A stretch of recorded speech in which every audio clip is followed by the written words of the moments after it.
some abilities by just eating them that way for a short period of time. Like one of them, makes you a level 5 sorceress for a period of time, brief period of time. Another one makes you giant and purple and almost unstoppable for a brief period of time as well. And there are several that do different things. And the duration, generally speaking, you're going to have about 10 minutes, thereabouts. Okay? Unless cooked, then they're 20 minutes. That is the straight up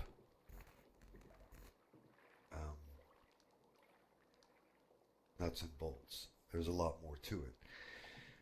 Example, if you get with an alchemist, and an alchemist is distilling it, it's going to have different durations than it's normal.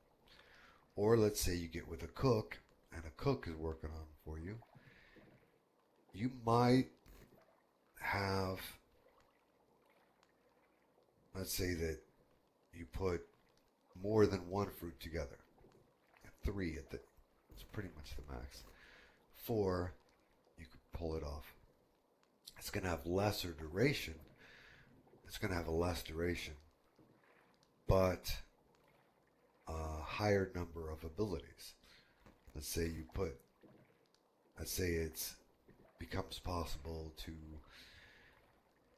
combine 2 of the different fruits. Well, you'll get the abilities of both fruits, but at 50% the duration. That's nuts and bolts there. A lot of potential for fun. Most of it is roleplay, but there are some abilities that will affect the meter, of course. Because we are a combat realm. And yes, of course, we've got paradise and meter combat. So in both cases, there is potential. Before I move along, are there any questions about that part?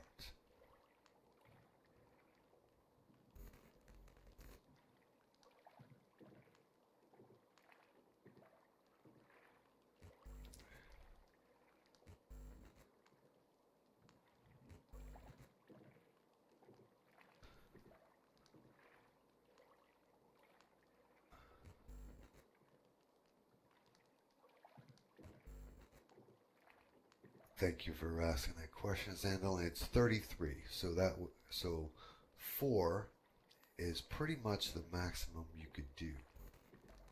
Okay. 4 brings it down to 25% of the duration. After that, then anything more than that, you get 1 minute. Okay. Anything more than 4 of the different fruits combined, whether it's 5 or 10, you get 1 minute.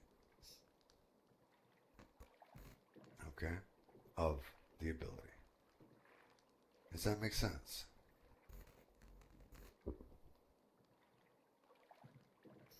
Okay. But it's definitely, yes, you can definitely combine more than one. It is possible. A cook that has recipes for a bunch of different things. Let's say fruit salad. For the most obvious, although fruit salad you don't actually cook, do you? But we're going to use the name. Let's say that there is some type of cooked fruit salad and you get you get some of every single type of fruit and put them all in there. Well, you're going to have 1 minute of everything that's in there, providing, of course, it works out. Everything your cook, depending on the level of your cook, on the percentile chance of it actually working, you know. So the better cook you have, the higher chance it is of it succeeding. Does that make sense?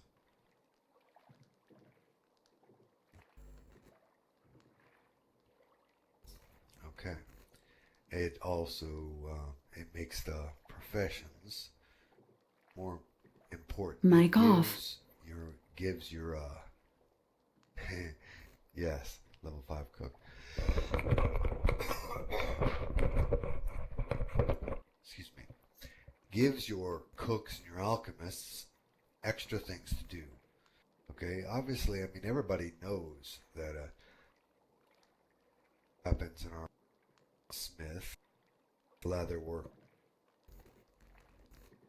weapons and armor actually, made with a woodworker. But there's also, you know, cooks and alchemists. Now, an alchemist can actually distill down and the properties and accent one and decrease another. It takes a lot of practice. This is all, you know, they really need to be doing it once because I'm not going to tell anyone. I'm not going to say, all right, if you do this, you get that. If you do that, I'm not going to do that. This is a role play realm. Part of doing of knowledge is you find during the role play.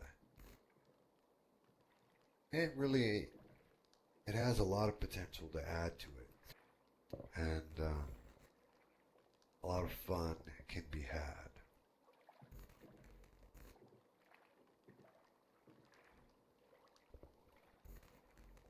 Okay. Yes, there is so much potential with that. You know, get with your alchemists and see what they can play with. Yeah, sometimes in alchemy you cause explosions, but you know, hey, that's part of the fun too. And there are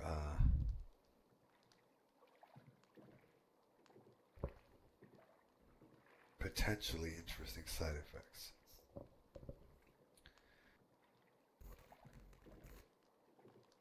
Now, are there any questions on any of those things that I have discussed so far?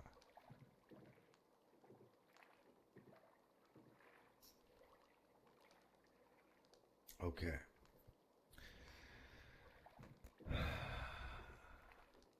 All right. Good. Second thing the next thing I want to talk about, Deep Roads runs. Yes, I know that they've been running around. Look, they're still active. Deep Roads runs still happen. You have to get with people about them, and they do have artifacts and items in the Deep Roads as well. Okay, the vast majority of artifacts and items are located only in the Deep Roads. Yes, a lot of things can be built by players, but not everything, and that's really good. That people can do that, but don't forget that some things are located only in the Deep Roads, or there are some items that in the deep roads can be located, even though they can be built outside. But sometimes building an item is a lot harder. If you get the components, hey, you're great. That's another place you can get components to deep roads. But that's not the only place. Black market helps as well in that venue. Okay. So I always want to plug in that stuff can be acquired in a deep roads, and a deep roads run fulfills the battle requirements that all guilds have. Every guild has a battle requirement to go from one level to the next. So at some point in there, they require you to have gone into combat, because you have to prove, quote unquote, you have to show that you have learned something from what you've been doing, and whether it's on a large scale or a small scale, it's sometimes easiest to pull that off in a deep roads run. Not always. GA battles, good places to do it too, unless you're a paradiser. Not that we don't paradise in deep roads runs or battles, because there are plenty of times and places that you can get to your things. But it's just something to keep in mind that allows you to fulfill that battle requirement. Unlikely that it will fulfill a test requirement, because most guilds have a final test, and in some of those cases that's a battle. It's more of like a duel, but the actual battle requirements are fulfilled either by GA battles or deep roads runs. I know that some guild leaders also allow skirmishes to fall into that too, and that's fine. But something to keep in mind when you're able to do so.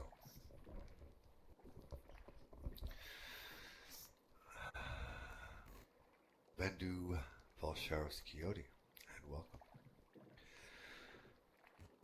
Okay, any questions about anything that we have talked about so far? Yes, I know that's just basic information that most people know, but I know we have new people, and in fact,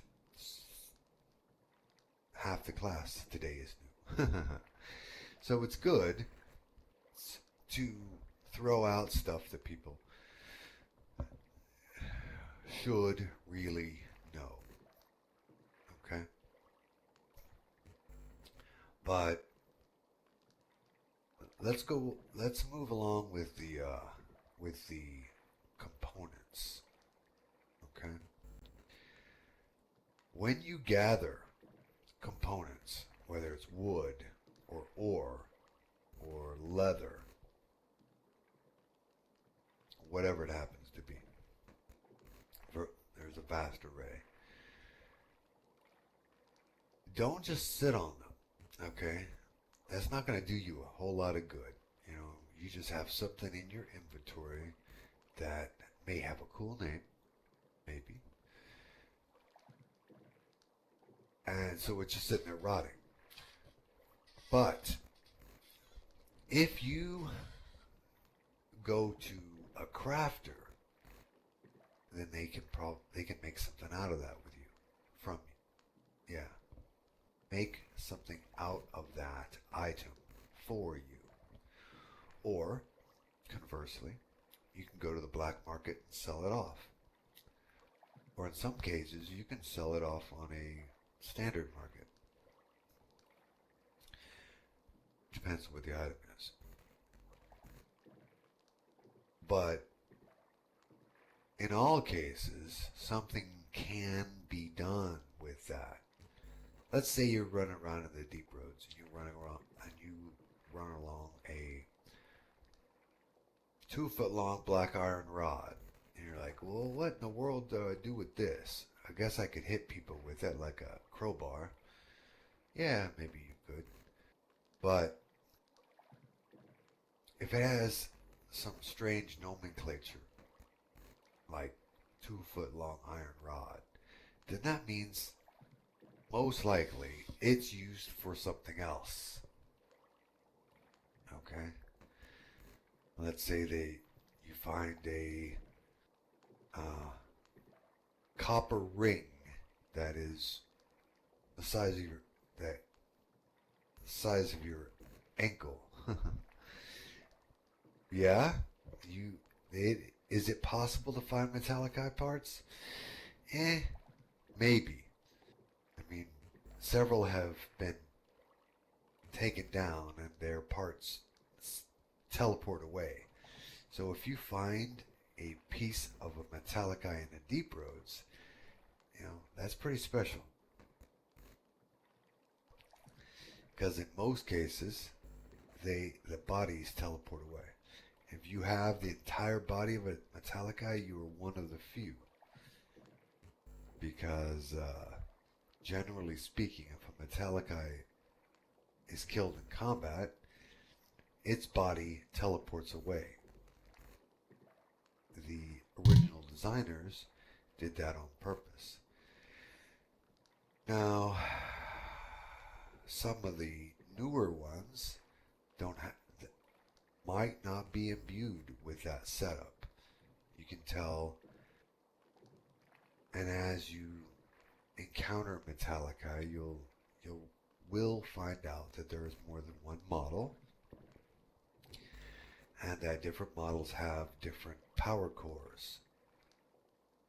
And the power core of a model will tell you what age it was built in, whether it's new or whether it's one of the originals or somewhere in between. That will help you with other knowledge as well. Everyone familiar with what a metallicite power core is? Or let me rephrase that. Is there anyone here that is not familiar with what a metallicite power core is? Okay. Thank you for speaking up. The power core for metallicite is a magical engine, for lack of a better word, that is powered by souls, or a soul. And a soul is inserted into the engine, and it runs it like electricity, for lack of a better word. And unlike most engines, it does not actually consume the soul. Metallicite, there's one of the varieties right there. The power core for metallicite does not consume the soul. It recycles, keeps going. It puts it back. It pulls out energy and recycles it back. Most of the time, that's not the case. Metallicite have to regenerate themselves after a certain number of days, and that's the same way with the power core. It has to be dormant in a regenerator after it runs out, but it can be reused. Kind of like the difference between a battery and a rechargeable battery. Yeah, I guess that's the best way to put it. A metallic eye power core is a rechargeable battery. Magical battery, but one nonetheless. You saw a couple of square ones sitting up there, which are a more modern, quote unquote, version of the power core. The ones from the first era are all round. Okay. Yes, right there. That is a one of the closer to the first era power core, and because the first ones and the second ones were round, you will also encounter triangular or pyramidal, to be more precise, and cubed. You'll have sphericals. There are sphericals. There are cubed, and there are pyramid shaped. Each one's from a different time span, and a damaged one is really you can't fix it. You know they're damaged. The tech that has gone into it has not been uh, relocated or reallocated, rediscovered, any of the things. But people have been and are working on it, but they have their own versions over time. Not to say that there are not ways to use souls as a power source. Some can do so.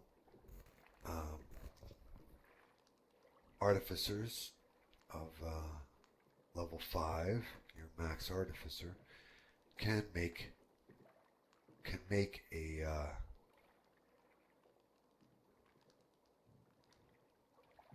engine. They use them, and your archetype mages can make gems, make the soul gems, and some high priests can too. Now, admittedly, when you make a soul gem, you are taking someone's soul. Generally, that's not considered to be a good act. There are exceptions to the rule, and there are people who don't, you don't feel as bad about stealing their souls as you do other people. But it is still not considered a good act to take someone's soul and use it to power your engines. So always keep that in mind, that, oh yes, that is true. There is a great risk to casting those spells as well.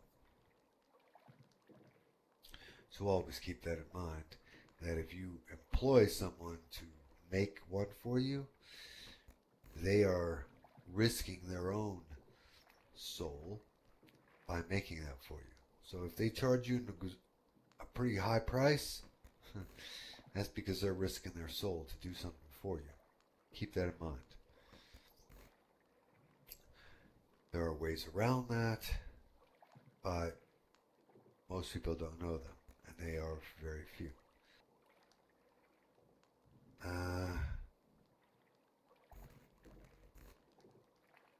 I see. I know that Zaskia is on, but he's at the bottom of the sim. Go ahead, see if we can't teleport him up. Although he might be AFK. Okay, that is a good question. I'm actually was going to ask that. Does anyone not know what a Metallica is?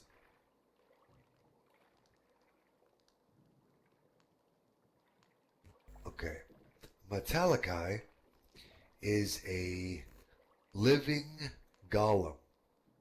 Okay, it is a metal being that is alive. It is a sentient golem. Okay, I have a Metallica in front of my office behind me. You'll see one standing there. And the more powerful ones, the best ones, generally speaking, most are made of living steel. Okay? Living steel is a metal, hard to make, that grows like and acts like skin and bone, etc., etc. It is alive, but it is metal. Okay, so it has all the properties of certain types of metal, but it is alive. Okay, now, as opposed to most golems. Now, most golems, you've got iron and stone and clay. Vast, a few people know what a golem is, right? Everybody knows what a golem is, right?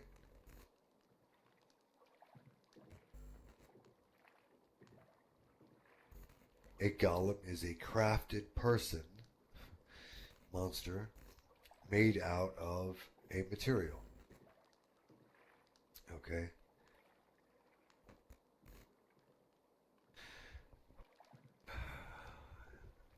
For lack of a better word.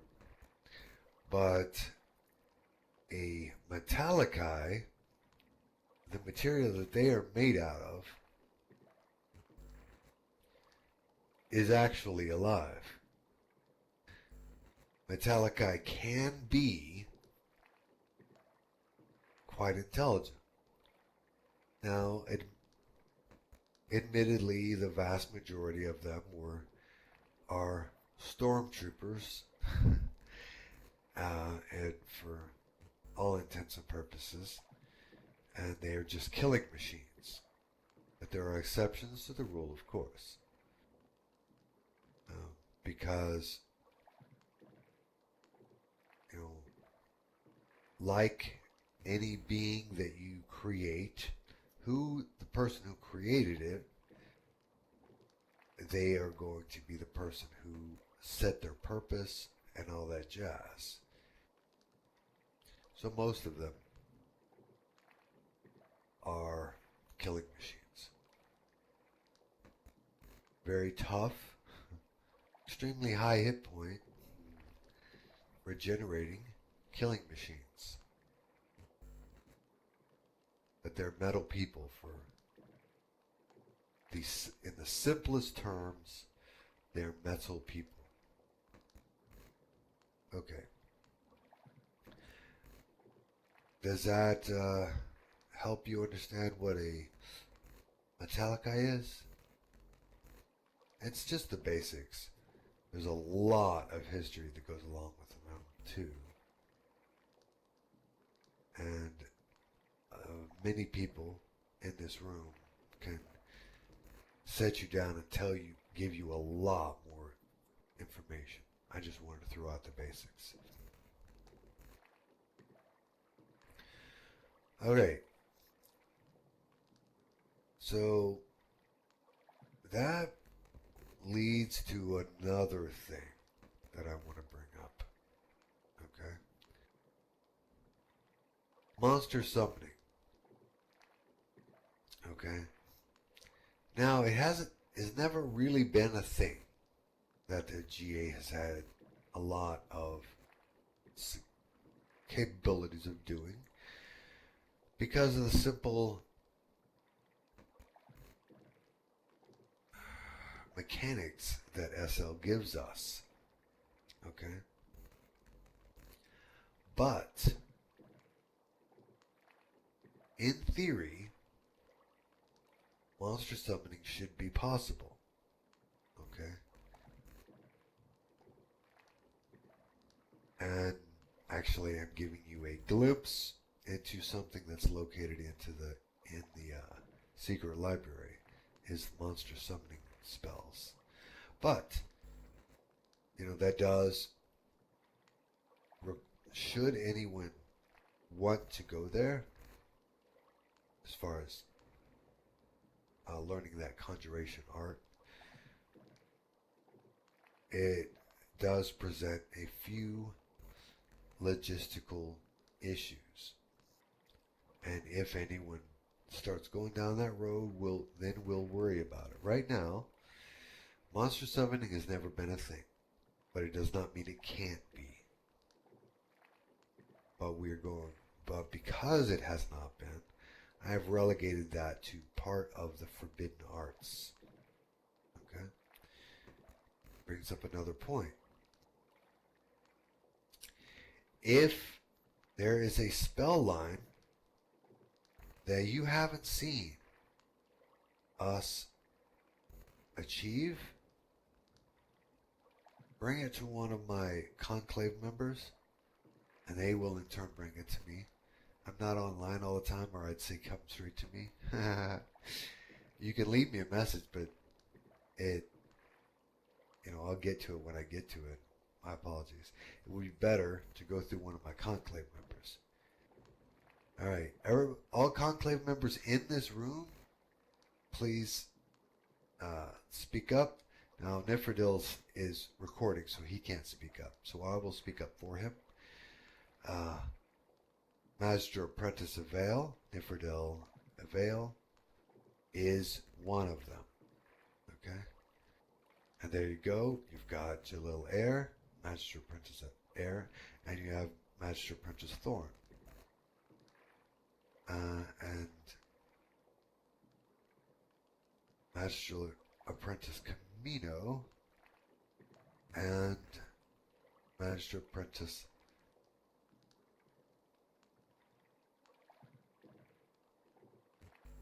and Zaskia as well. Where is your... Yes. And Zaskia. So, just in the room right now, you've got like 5 members of the Conclave. So if you run across a spell line that you haven't seen us mess with, bring it up to a Conclave member. Because I have a vast array of elements that I put out there,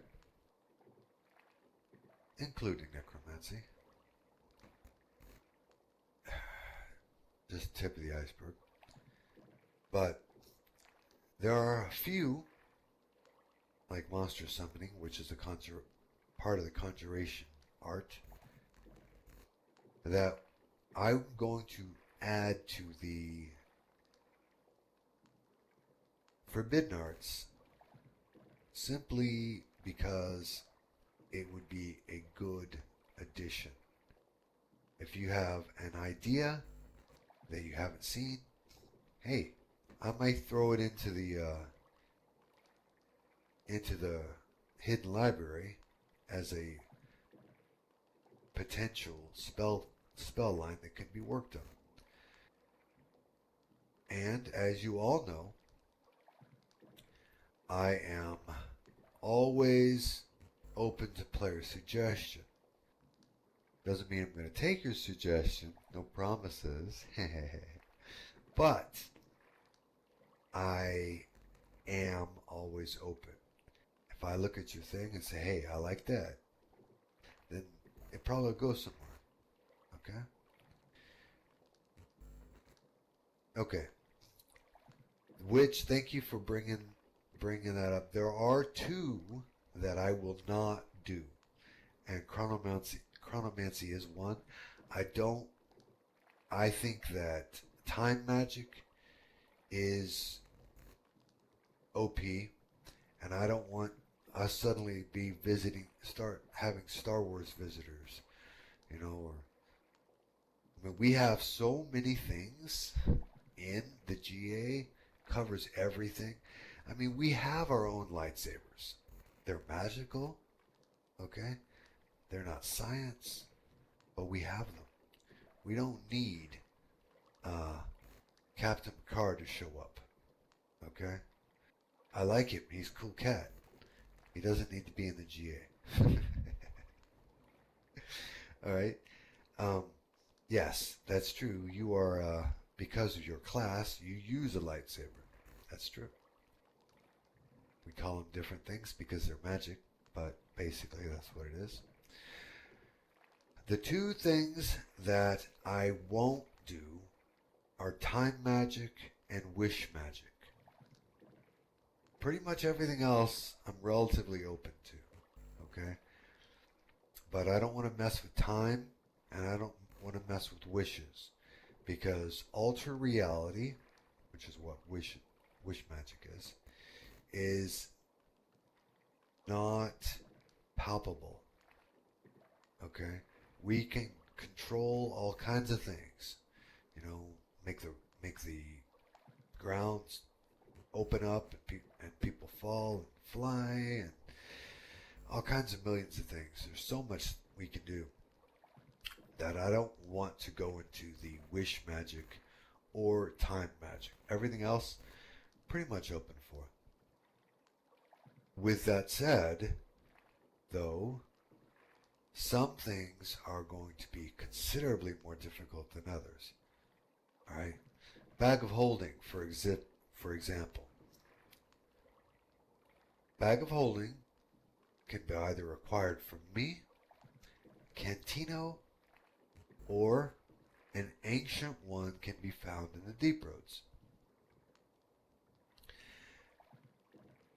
It has been asked about being able to make one if you have all the skills and you learn the recipe in the Forbidden Library, or the Secret Library, Forbidden Arts. And I'm going to go ahead and allow it, but I'm going to forewarn you that bag of holding I consider it to be a major artifact. And I know everybody's thinking, well, in D&D, I always have a bag of holding, or that's just part of my standard equipment. Or you may think, okay, post game space, that means technically I think those things. You awesome, but the way I see it, you're opening a pocket dimension and you carry it around with you. And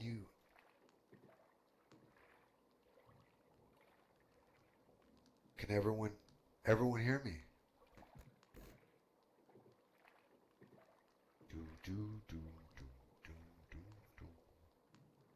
Okay.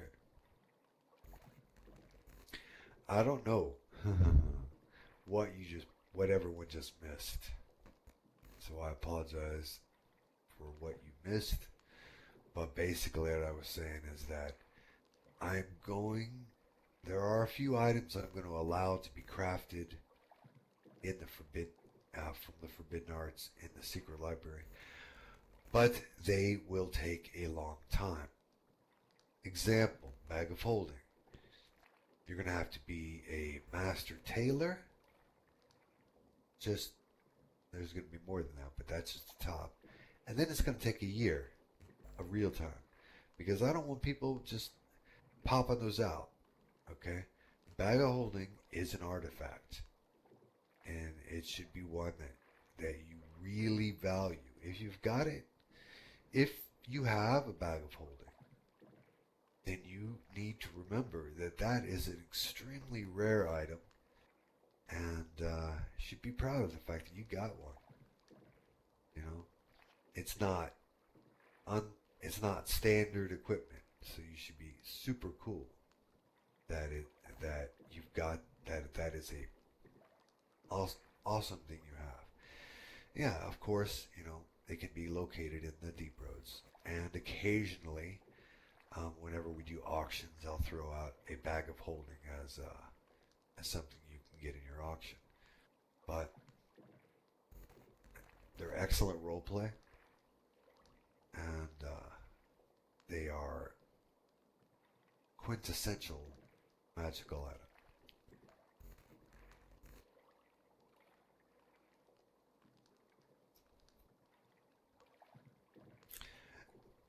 Actually, it's the same kind of thing.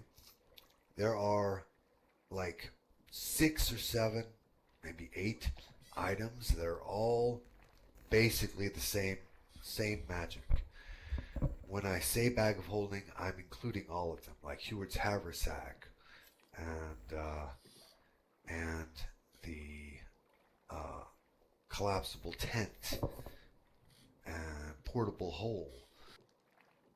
They're they're all the same spell. They're all the same magic, just different varieties. But yes, you are correct. Origami is the exact same thing. Um, if any of you have ever had a tent, any of your campaigns over the course of your life, yeah, bingo. Yep, Zosky has just named it for you right there. Yes. Pocket dimensions. That all bag of holding is a pocket dimension spell. Okay? And that you have total control over. Okay? And to me, I think that is an extremely powerful magic. Now, admittedly, way back in the day with Gary, one of the items that I presented, and you'll see it sometimes in D&D, is called the Bag of Miniature Items. And the Bag of Miniature Items, my creation, and that is it's a version of the Bag of Holding. It's a like vacuum bag of holding, for lack of a better word. Anyway, just wanted to throw that out there, that some things will be possible to make from the secret library, from recipes you can get there, but they will take a long time. Okay? The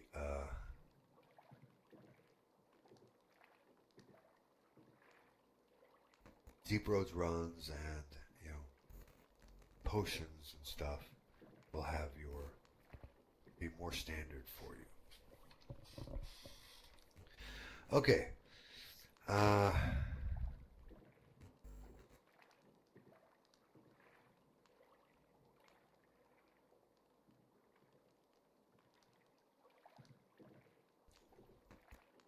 Yeah.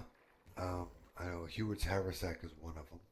Is one of those like that, and there are a couple. There are a few like that. But the one that I put out was the Bag of Miniature Items. That was a personal one. There's a couple things that have my direct handprint on.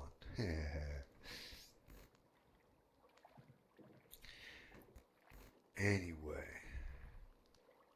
any questions about anything that we have discussed so far?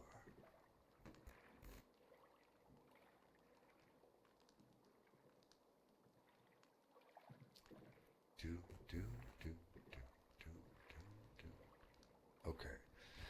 All right. Okay. So I want to talk a little bit about armor. Okay? Because everyone knows that clothies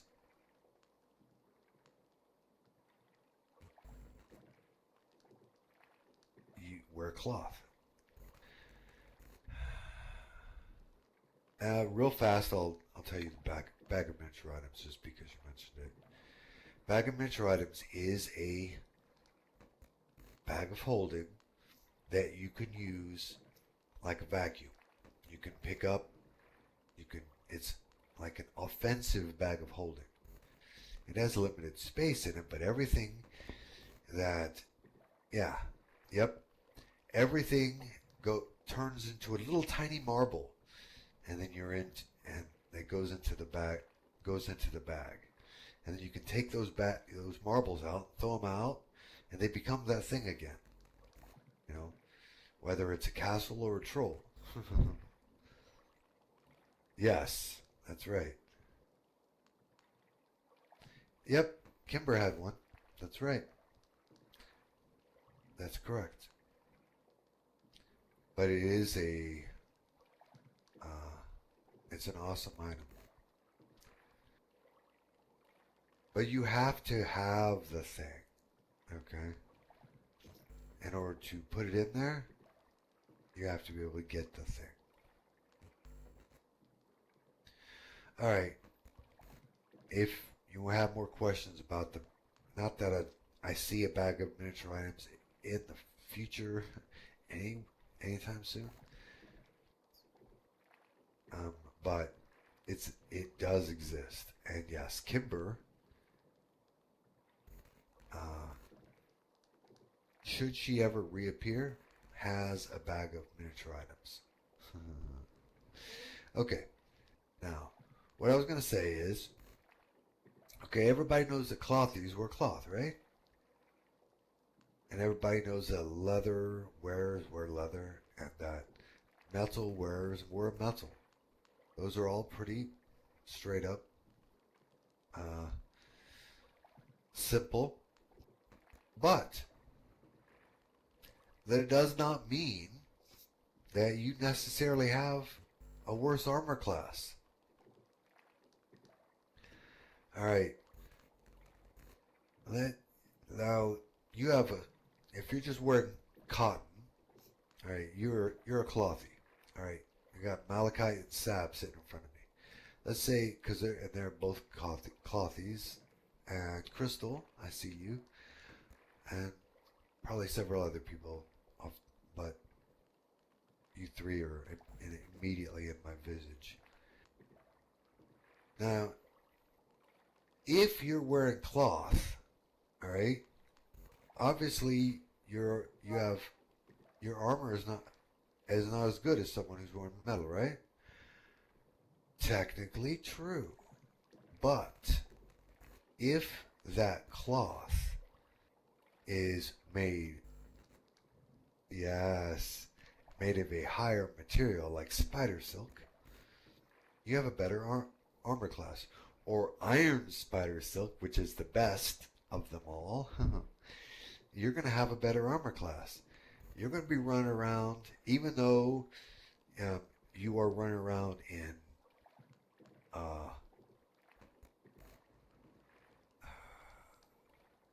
a bikini, for lack of a better, I'm going to be as light as possible. The parts that are covered are, have the same armor as if you were wearing plate or plate mail.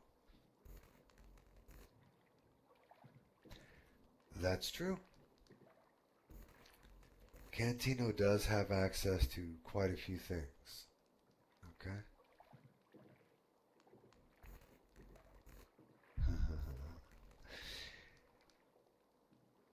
It could happen.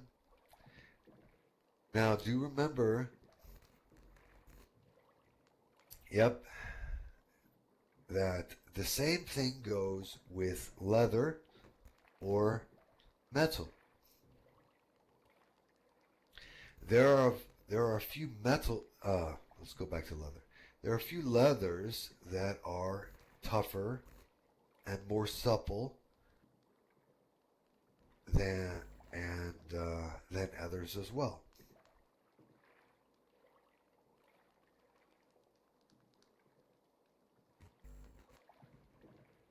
Iron Spider Silk is awesome. You know, it's very, very, and you have to be super high level tailor to use it. Okay, but anyway, looking at leather working. There are a few leathers that have better armor class than just straight up leather. All right. Can anyone tell me what the armor class of cloth, leather, and iron is? Or metal, I'm sorry. Cloth, leather, and metal. Just by itself, just straight up. It's 1, 2, and 3. That's correct.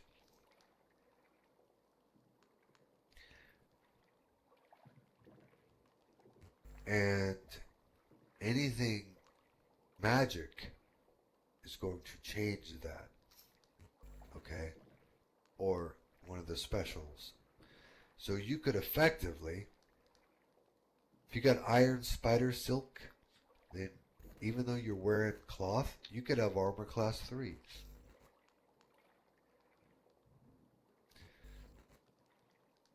And your class does determine what armor class you can reach. Okay? Generally speaking, it's 3. Okay? Mages can reach magical defense of 5, and warriors can reach physical defense of 5. But obviously, with your standard equipment, that's not going to get you to 5, right? Okay. It takes a lot more than that. But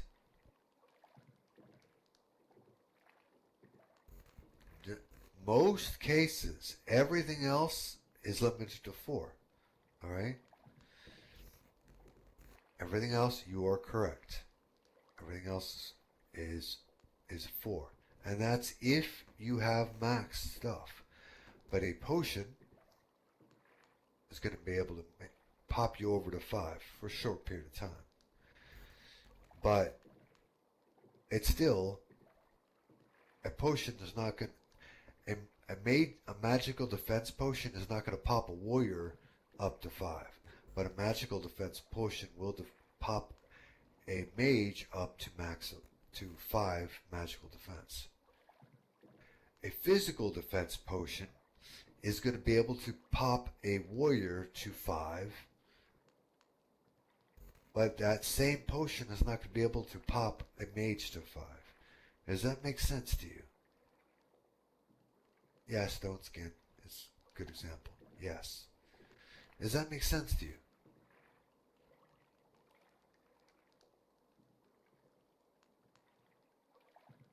Bark skin is 1 and stone skin is 2. And they are temporary. Okay? Very short period of time. Okay? And that's how come you can actually get to 5 if you're a warrior in those cases. Because those are physical defense. Bark skin and stone skin are physical defense. Okay? And they can bring that warrior up to 5 for a short period of time. He can't go past 4 up to, prior to that. Okay?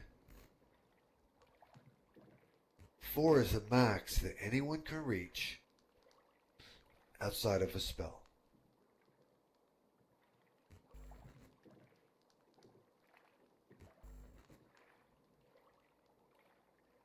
You get, basically you get 1. You, depends what spells you're using, but yes, basically you get 1 point for an amped magic armor. And that can max a mage out to 4. Nobody can have more than 4 as far as AC, except warrior. And then they can magically boost to 5 short period of time. Mages, they can magically boost their magic defense to 5 for a short period of time. Okay? Does that make sense? Am I confusing everyone?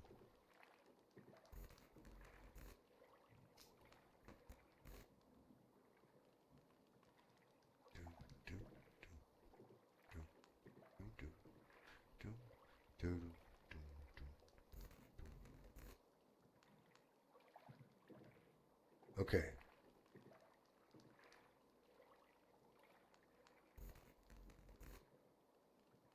Yes.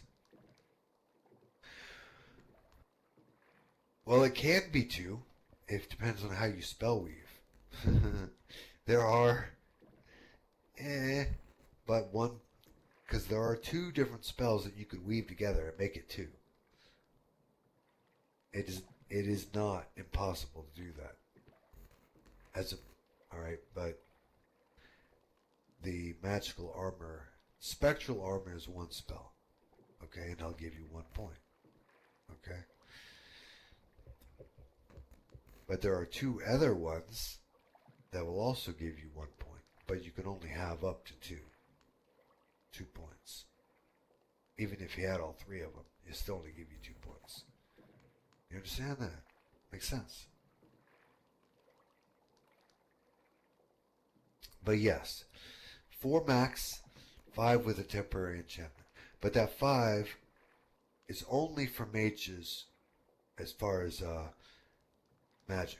And it's only for warriors as far as physical.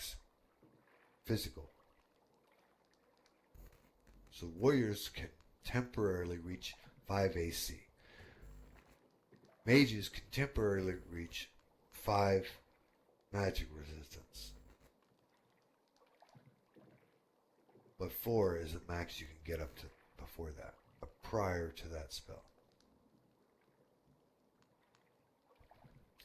And the reason I'm bringing that up is because of materials that you can gather and make stuff out of.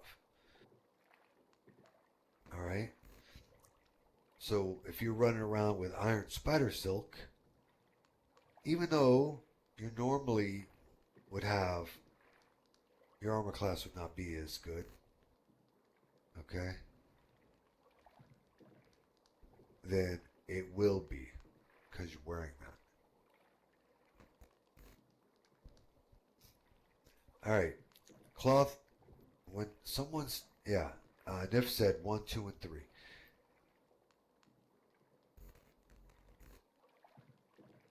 Iron spider silk gives you 2 points in armor class.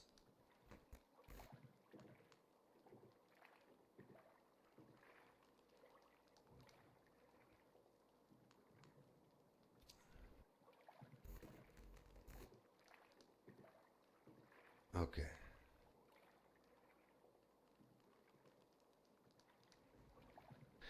And same thing, let's say you've got basilisk skin.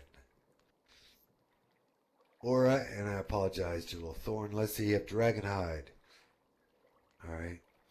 Dragon hide is going to give you up to 2 points armor. Okay? Because it's going to be the most powerful leather that you can get. Yeah, exactly. Now, you might make a few enemies if you're running around in dragon hide, by the way. But it does exist. Yes, dragon scales. Now for plate mail, you can use dragon scales. And actually scale, if you use scale mail armor, which qualifies under leather, just like dragon hide, you have a better AC. Okay? Dragon scale is also +2. And you'll have fewer enemies when you run around in dragon scale because dragons know they can shed their armor, shed their scales. They're not going to be quite upset with you.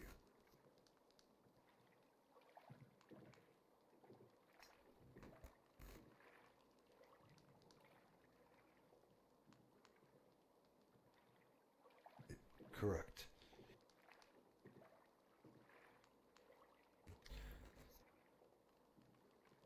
Yep, it's 1.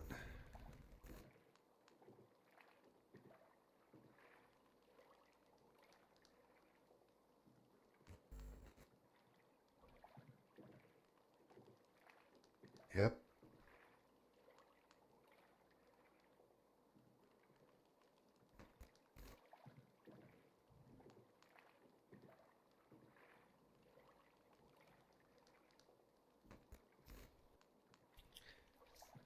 The base that you have is the type of armor you can wear.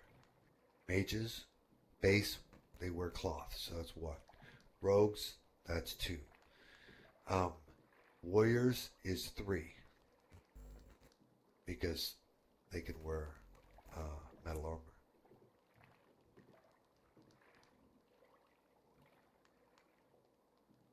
And I know you have in order to make scale mail armor depends on the size of your body, but generally speaking, and depending on the size and age of the dragon, you're looking at anywhere from 20 to 50 scales, depending on the size of the dragon you got them from.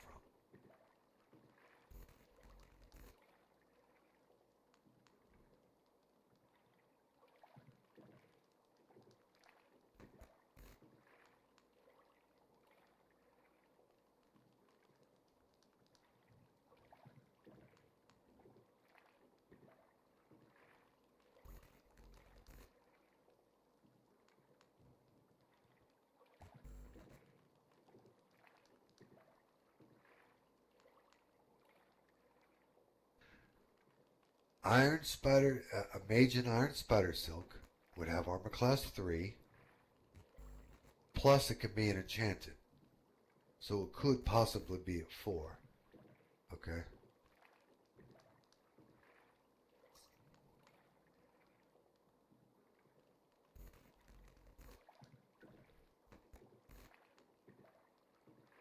Because Iron Spider Silk brings up your armor class to 3 already.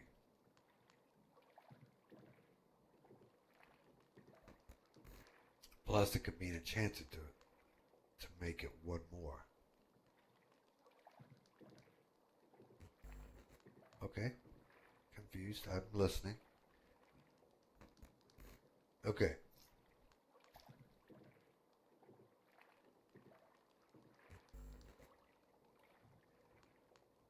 I believe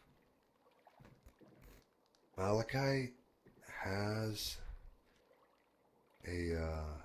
has it on a chart.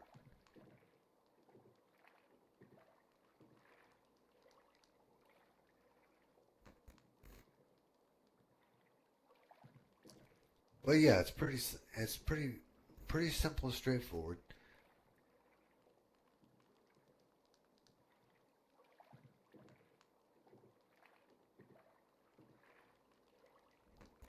Yeah. It's pretty simple, straightforward. Your armor class are 1, 2, and 3. You got cloth, leather, and plate.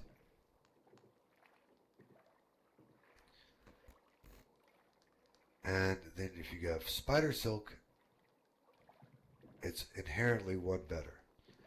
Scale.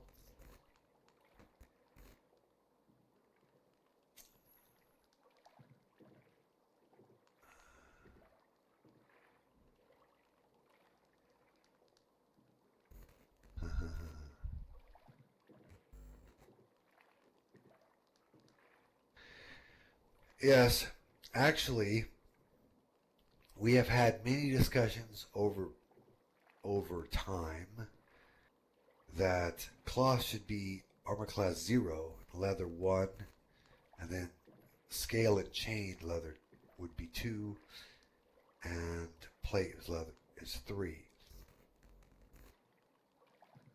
We've had that discussion many, many times. Okay? And because I still want to stay with the max base as 3.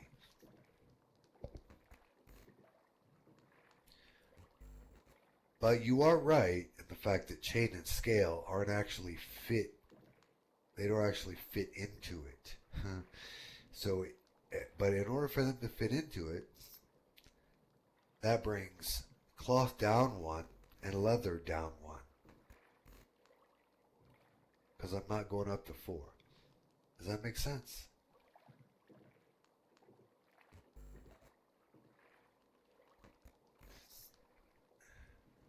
Yes.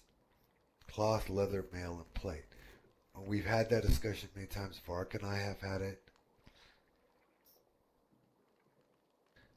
All right, this is a nuts and bolts question right here. What we're talking about. This is not actually technically part of the class.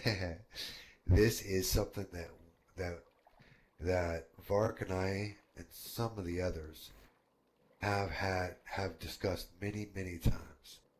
Whether or not we should insert mail into the armor class values, which makes sense on a lot of levels. And when I first started out,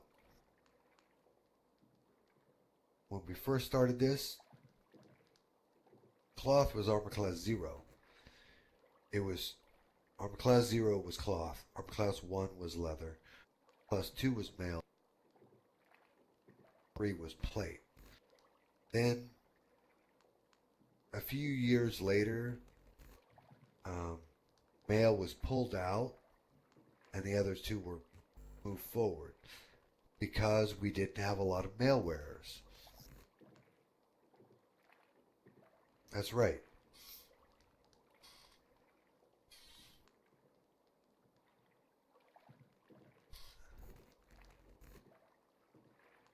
It was leather was armor class 1 for a long time, up until just a few years ago when we switched it over. Alright. That's correct. But you could conceivably feel that rogues could wear chainmail, because it's not impossible to silent. Yes, scale is the same as mail. Okay. Yeah, scale mail is just like chain mail, effectively. All right, we're gonna go ahead and go back to that. I'm not taking away rogues making it back to armor class 1. You could still hit 2 because you could possibly wear chain or scale. Okay? That's fine. Well, we're going to go back to that. Just like it was a few years ago, we're going back. That's right. So we're going to go. Cloth is 0. 1 is leather. 2 is mail. 3 is plate. And it does not mean that you have to go back 1. Okay? Everybody that's looking at your stuff saying, hey, well, does that mean that my class loses a level? No, it doesn't mean that. What it means is that you can wear the next set of armor. So that means you can, if it says 2, then that means that you have scale mail and chain mail to add to that are in your possibilities. Okay? And if it says 1, then that means that leather is a possibility for you. Okay? Are you mages who normally or who run around in cloth, and that's armor class 0, but mage has 1? Hey, what that means is you can have padded cloth, or you can wear leather. It doesn't mean I'm taking something away from you. Okay? What it means is I'm opening it to allow for chainmail. I'm not taking something away from you. Okay? All it means is I'm opening the doors so that chainmail fits, just like it did a few years ago. We pulled it out because we didn't have any chainmail users. but we're putting it back. I'm not taking anything away from you. I'm just putting it back. Iron Silk has the armor class of male. It is not male, but it has the armor class of male. Yes.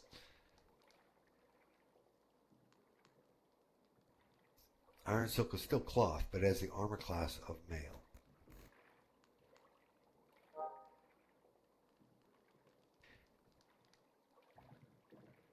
And Dragon Scale, or Beholder, well, let's do Beholder in a second. Dragon Scale has the armor class of plate, even though it's scale. Okay? Beholder, even though it's leather, it has the armor class of male.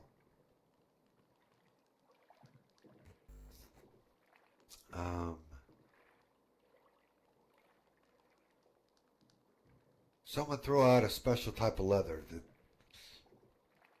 Okay.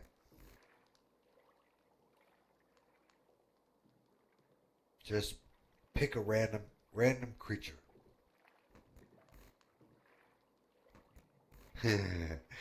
No, you'd have to take all the eye stalks off. No. Okay.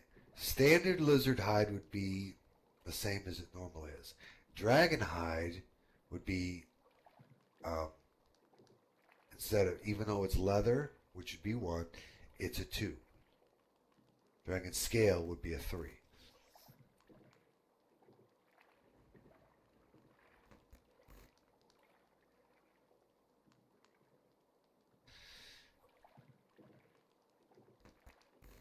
Yes, rogue's gonna wear a scale. Cloak of Sustenance. Cloak of Sustenance is leather, okay? As far as material that it's made of, but it's armor, but it is magic, so it has a higher armor class than that. The cloak is armor class 4 on all the time. It can be, and when it's full, when it has eaten, it's armor class 5 temporarily for a short period of time. Of course, you have to eat somebody, but that's okay, right?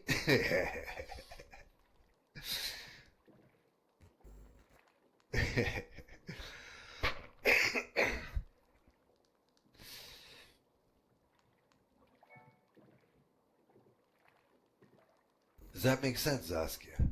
You understand that?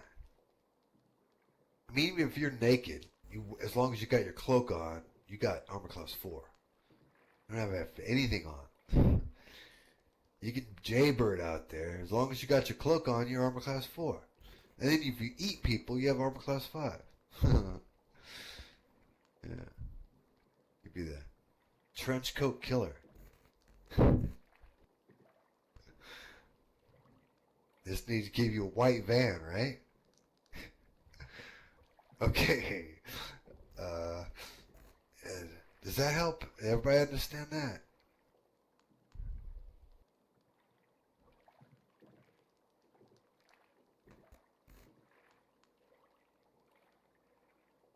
Yes, regular dragons, armor class 2.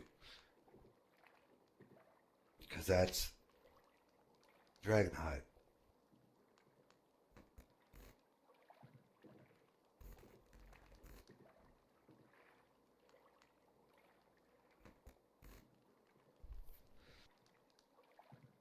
Armor class 3 if you're an ancient. Scales. Yeah.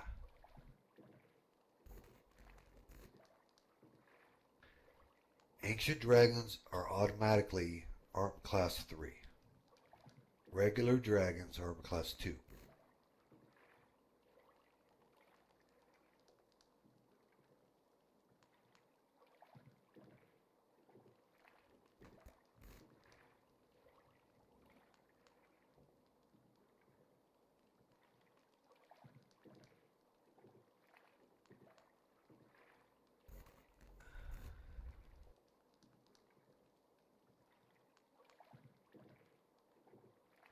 Ancient scales aren't, as far as collecting armor, aren't going to be any different than regular armor.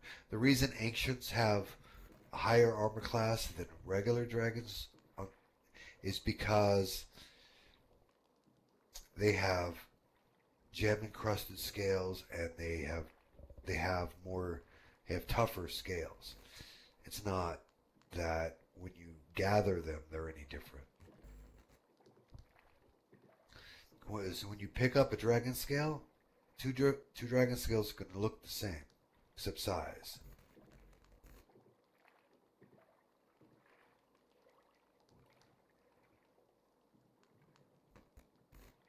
More to it than that, but if you want to look at it that way,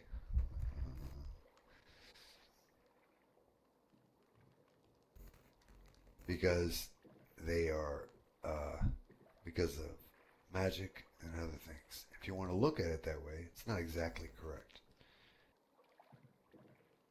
That's right. Zandalin got it right there. Dragon scale armor is a suit of leather armor with scales attached on the outside. Okay? Does that help you understand it?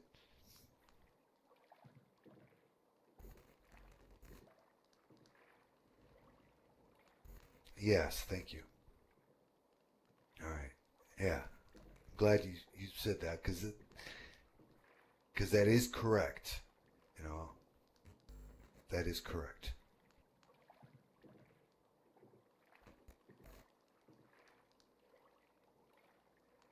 Any other kind of leather that you would ask about?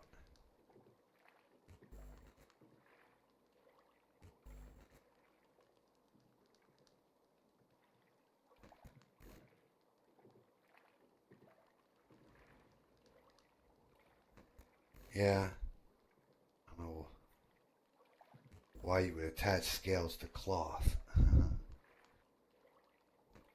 Elven scale mail. Well, the difference between elven armor and any other armors is that if it's elven made, it removes the weight. You know, that's really what it does. Okay? It doesn't change the um, it doesn't change the armor class. It changes the weight. So if it's elven, it weighs the same as the thing below it.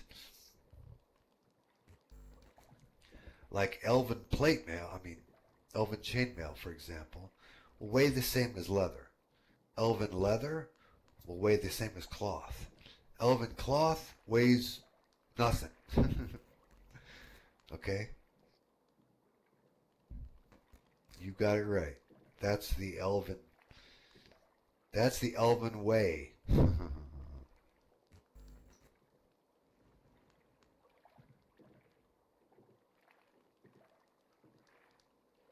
And anyone's,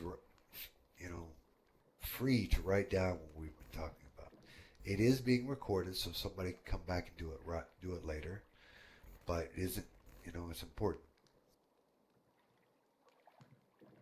That's correct. That's correct. Xandalin got nail on the head. Yes. Nail on the head right there. It's lighter. It's because they have been doing it for so long. They know the tricks of the trade to make it lighter and still strong. Okay? It's exactly correct.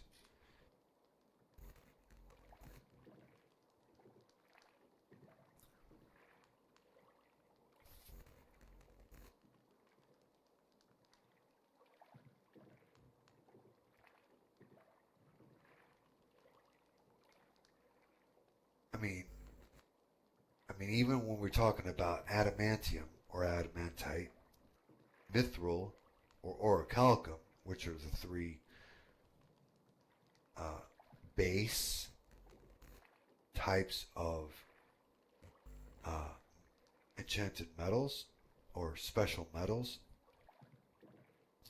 we're still talking the same way. Mithril is super light, okay? And then adamantium, adamantite, is a little heavier. And orichalcum is heavier than that. Okay? And each one is an armor class above the one before it. Okay? But then if you add, then if it's elven, then it goes back down one. So it's kind of a playing with the numbers game on how you want to roll. It's all about role play and all that.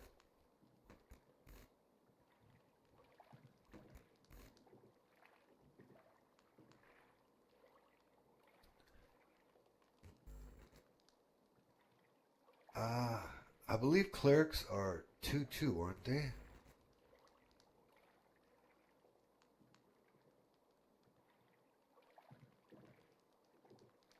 They should be 2/2. So, because clerics can wear chainmail. So, that is now, if official, clerics are 2/2.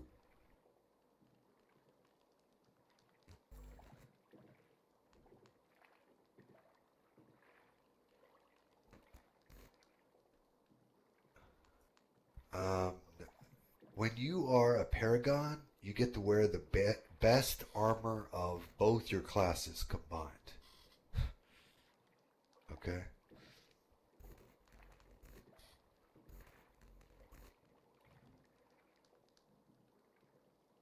So, executioner. That means you are a priest and a rogue. Both of them are 2/2, so it doesn't change anything for you. Yes. Ranger follows rogue. Right? Ranger is in the rogue category. Yes, it's a rogue warrior hybrid, but it falls in the rogue line.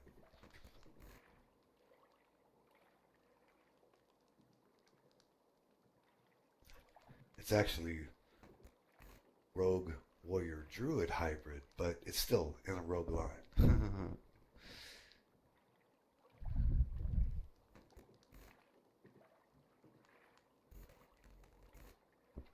All right. Any questions about anything we talked about?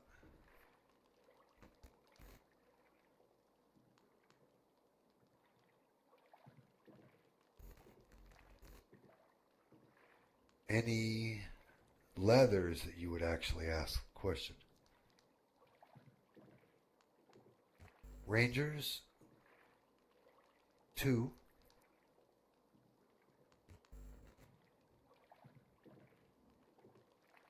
Rangers are 2/2 because they are in the rogue category.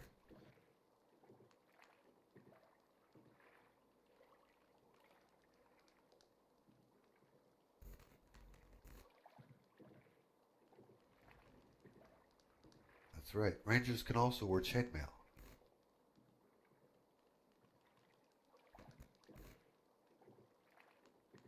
Rogues and priests are 2/2. Yes, if you're flying, it's too heavy, unless it's yeah.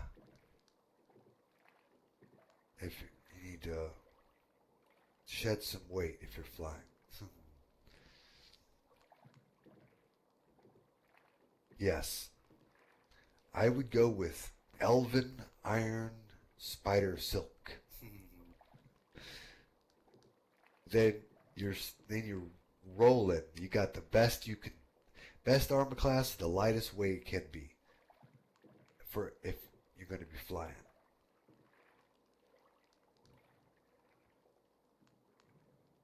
No, it's the same. It's just it depends on what you're wearing. You get me?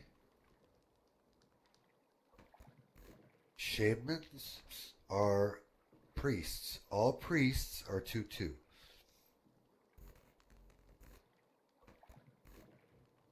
All priests, whether you're a cleric, a druid, or a shaman.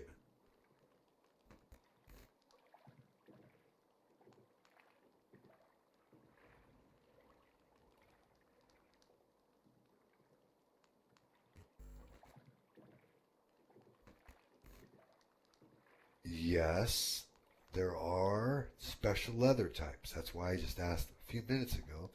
Throw out some creature names. Basilisk. Basilisk is the best leather hide you're gonna get. Elephant's good. That's +1. Mastodon also +1. But dragon and basilisk, those are +2.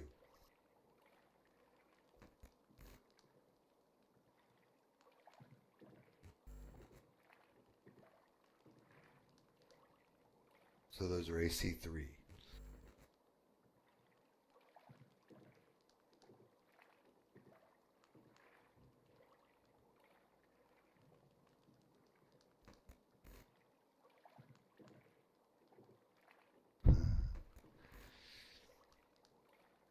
Wolfhide, not particularly tough. Direwolf or werewolf. Of course, werewolves are undead, so wearing an undead skin on your body, I don't know. Maybe.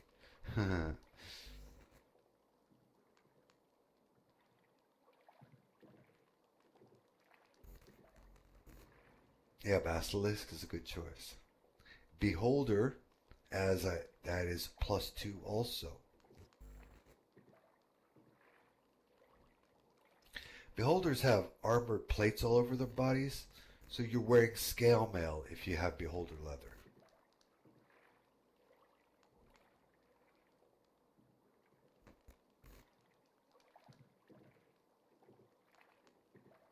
There's also a cloak that can turn you into a werewolf.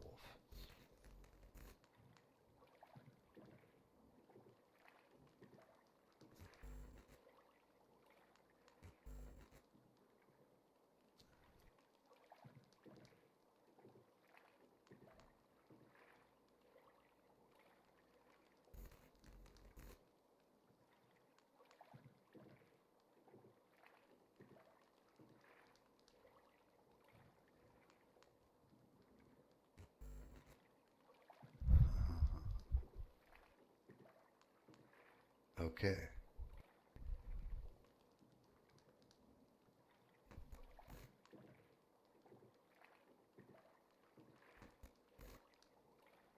Any others?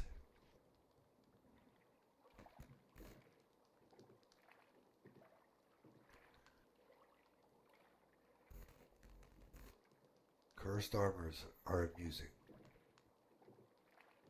Were shark. Now remember, anytime it's wear anything, that means that they're a person when they're not that animal. But yes, it would be just like, you know, where it should be just like a werewolf.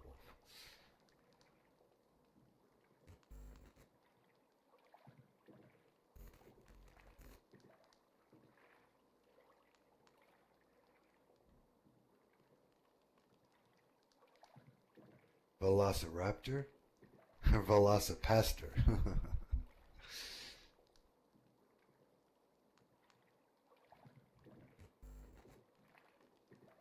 Most wares. This is the key element, and I'm glad you just brought this up. Most wares, when you kill them, they go back into their human form. So, getting their skin before they do that, that's pretty tough.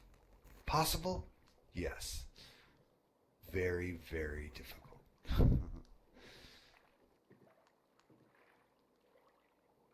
And shark-eyed, yeah, you have to, exactly correct. You have to flay them while they're alive. And hopefully they don't die on you. There are ways to keep people alive. There are ways to keep people alive, even though they are in incredible pain.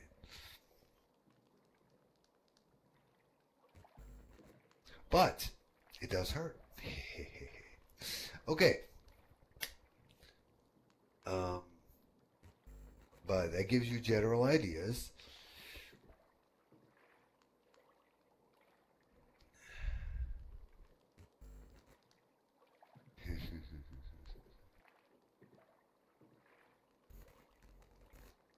Yep.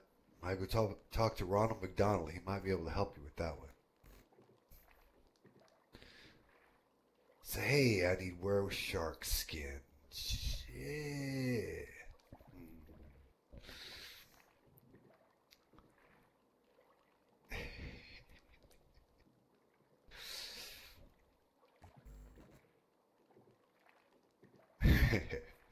All right.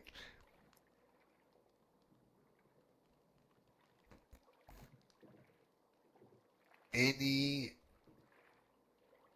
other questions? I don't think so. You seem to be here because you're talking. All right. Any other questions?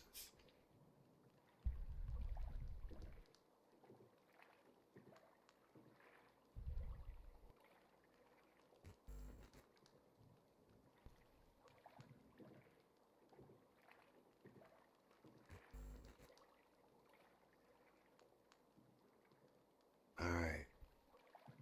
Hope that helped a lot. Hope that helped a lot, and everyone understands that we have slipped chainmail back into the chain and scale back into the mix, just like it used to be. But we are leaving the. I see you, Zaskia, so you're here. We're leaving the people's max the same, but we are slipping chainmail and scale mail back into the mix. Clerics, priests and rogues are 2-2. Mages are 3-1. Warriors are 1-3. And there you are.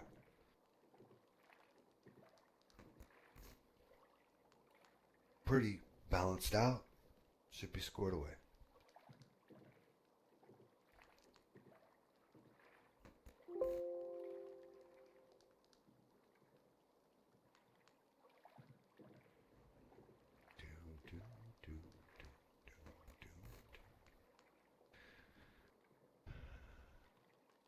And the archetypes.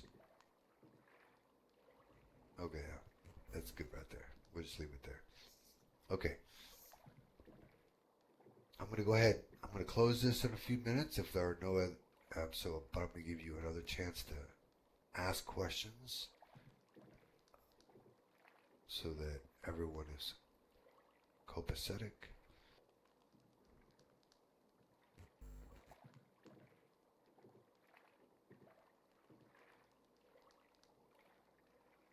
And just so you can all be thinking about it, the next auction that Valsharis Coyote has, I am going to be giving out a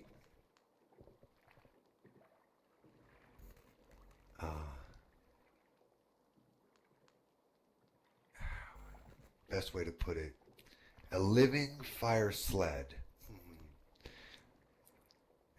Basically, it's going to be a fire elemental that you can ride. Okay, you stand on it and you fly around, kind of like sort of like a skateboard, except forward, not sideways.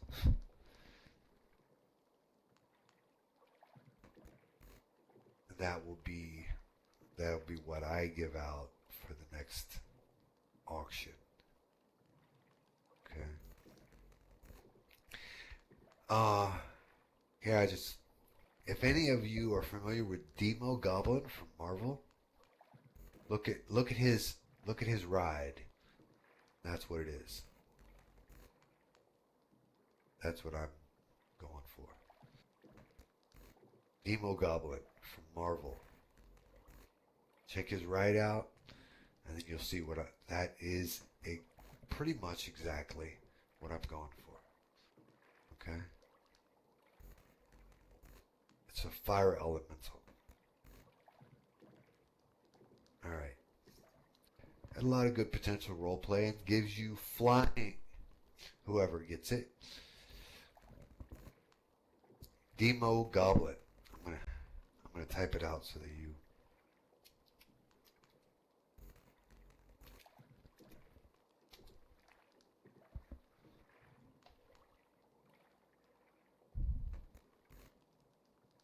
Yes. So anybody that wants to look it up, know what I'm talking about, that they can. Oh, looks like I'm going to click on that. If just.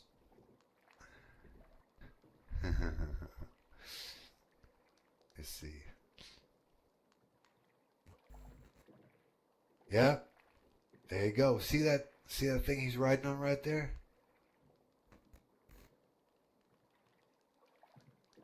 That is what I'm talking about.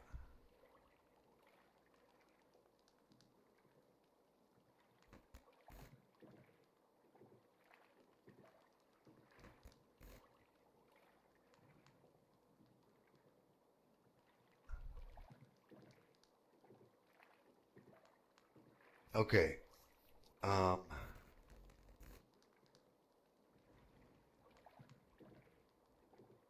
All else there. I'm gonna go ahead and answer this question because this is important. I know I was gonna close, but this is an important question.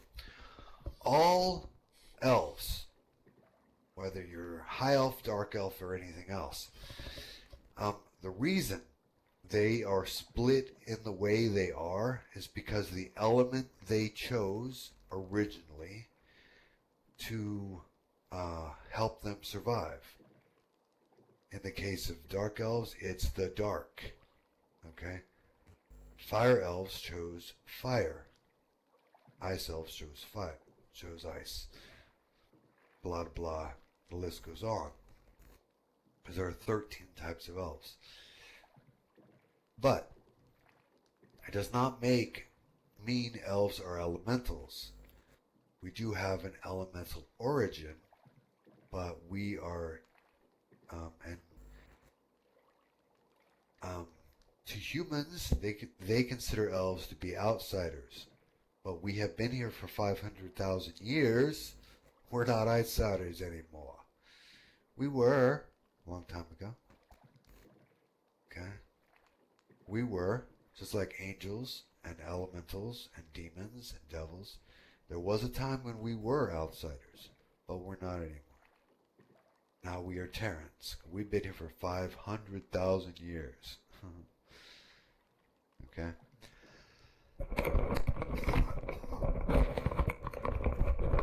Alright. Does that make sense? Everybody understand that?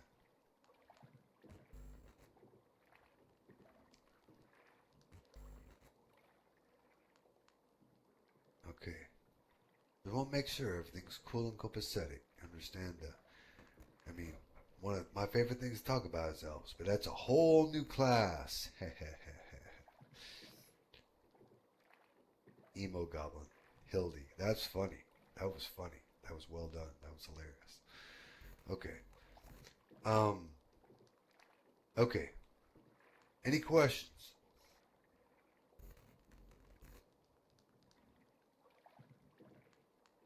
Do, do, do, do. Alright. If everybody is cool and copacetic, I'm going to go ahead and close this down. I know we've been doing this for 2 hours, and there are probably people in your background saying, "Hey, it's football time. Why are you still on my computer? What are you doing?" You know? Hey, there somewhere someone's doing that. Baldos for your attendance. Baldos for now.